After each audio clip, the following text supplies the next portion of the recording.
नमस्कार किसान भाइयों, कैसे हैं आप लोग। स्वागत है आपका मेरे YouTube चैनल शिवाजी कृषि फार्म और इंस्टाग्राम पेज शिवाजी कृषि फार्म पर।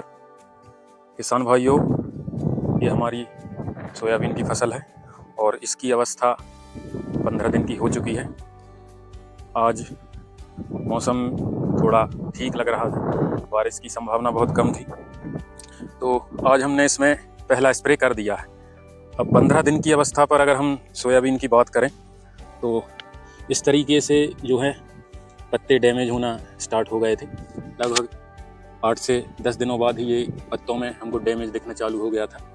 और साथ ही आज जब हम चेक करने आए थे तो इस प्रकार से जो सोयाबीन की निचली पत्तियां हैं वो पीली पड़ रही हैं। तो इसका क्या कारण है? जिस दिन से हमने सोइंग की है उसी दिन से लगातार बारिश हो रही है। ऐसा एक भी दिन नहीं गया जब बारिश ना हुई हो। सुबह या शाम हल्की फुल्की बूंदाबांदी और कभी कभी तेज़ बारिश जो है लगातार हो रही थी। तो इस कारण से जो न्यूट्रिएंट हैं उनकी लीचिंग हो जाती है। अधिक मात्रा में अगर बारिश होती है तो जो पोषक तत्व हैं वो नीचे चले जाते हैं। तो ये निचली पत्तियों का पीला पड़ने का कारण, लीचिंग के कारण ही ये जो निचली पत्तियां हैं वो पीली पड़ रही हैं। और साथ में ही ये जो हमारे पत्ते हैं वो रस चूसक कीटों के कारण हमको डैमेज दिखाई दे रहे हैं। अभी तक हालांकि रिंग कटर की शुरुआत 20 से 25 दिनों बाद चालू होती है और साथ ही तना मक्खी का भी किसी भी प्रकार का प्रकोप हमारी फसल में नहीं दिखाई दे रहा है। तो हमने इसमें इमिडाक्लोप्रिड 70% WG का प्रयोग किया है रस चूसक कीटों के लिए। इसकी मात्रा हमने 40 ग्राम प्रति एकड़ ली है और साथ में ही हमारे पास 100 ml सोलोमन जो है वो बच गई थी, तो हमने 50 ml प्रति एकड़ सोलोमन का भी इस्तेमाल किया है। सबसे पहले हमने सोलोमन का घोल बनाया है, इसके बाद इमिडाक्लोप्रिड का। और ये जो इसमें न्यूट्रिएंट की डेफिशिएंसी हो रही थी तो इसके लिए हमने NPK 19-19 का इस्तेमाल किया है। NPK 19-19 का इस्तेमाल हमने 1 किलो प्रति एकड़ के हिसाब से किया है। तो ये देख सकते हैं आप, सोलोमन ली है हमने, ये 100 ml बची थी। इसके साथ ये जो इमिडाक्लोप्रिड है ये 75 ग्राम की एक बोतल ये है और इसके साथ ही कुछ 5 से 10 ग्राम हमारे पास इमिडाक्लोप्रिड बची थी, उसका भी प्रयोग किया है। और साथ में ही हमने ये श्रीराम का NPK 19-19 का इस्तेमाल किया है। इसके साथ चिपको का भी हम इस्तेमाल करने वाले थे, लेकिन जल्दबाजी में हम चिपको डालना भूल गए हैं।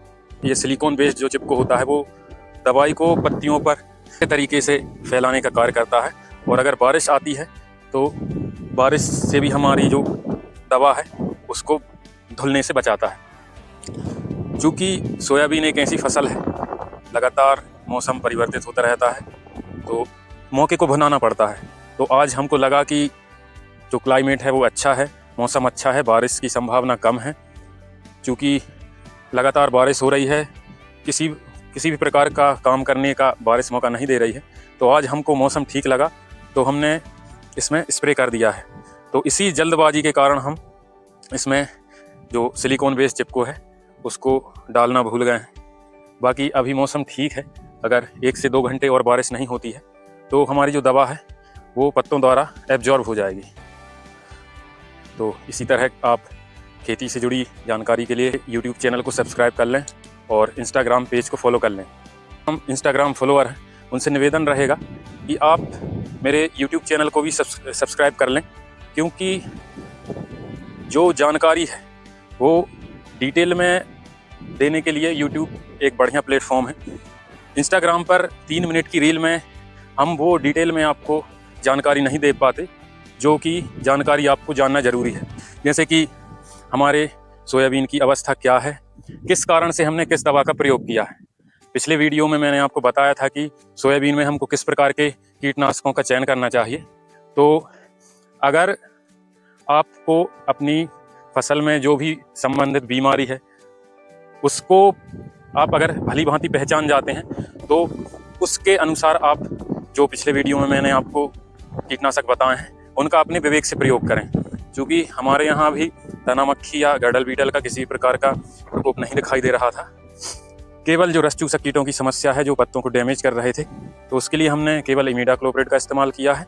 और जो न्यूट्रिएंट की डेफिशिएंसी आ रही थी उसके कारण हमने NPK 19-19 का इस्तेमाल किया है। हैवी डोज क्यों नहीं लिया है? क्योंकि अभी हमारी फसल 15 दिन की हो चुकी है और लगभग 25 से 30 दिन पर हम इसमें एक स्प्रे और करेंगे।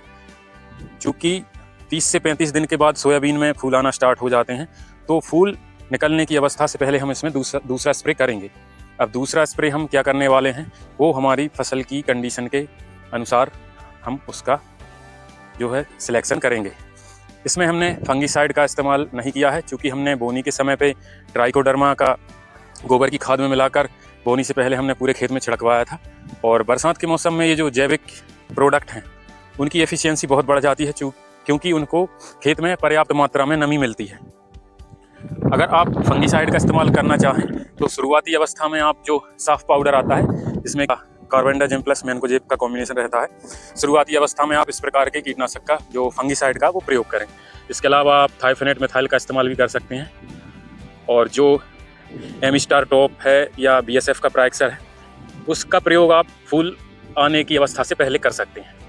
तो इसी तरह खेती से जुड़ी जानकारी के लिए चैनल को सब्सक्राइब कर लें और इंस्टाग्राम पेज को भी फॉलो कर लें, और डिटेल जानकारी के लिए आप यूट्यूब चैनल को ज़रूर सब्सक्राइब कर लें, क्योंकि यहाँ पे मैं आपको डिटेल में एक एक जानकारी जो है वो डिटेल में दूंगा। धन्यवाद।